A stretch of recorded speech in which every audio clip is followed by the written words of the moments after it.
व्हायचं का नाही? तुम्ही रात्याचे पारनेरची जनता ठरवी ना मला आमदार करायचं का नाही. मी तर सांगितलं त्यांना तुमच्या चिरंजीवाला लाडके त्याला खासदार करायचं का नाही ते आम्ही ठरवणार. एक नंबर. हा जे काय असेल ना डोक्यात हवा सत्तेची पैशाची जनता बदलली ना सगळं काय बदलतं. राज्याचा सुद्धा रंग झालेला आहे. राज्याला रंग झालेला आहे. त्यामुळे गर्वाचं घर सुद्धा खाली राहतं.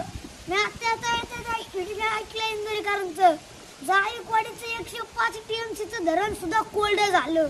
हा सगळं निसर्गाचा नियम आहे. त्यामुळे दिलाय दादा सत्तेचा वापर सत्कार्यासाठी करा.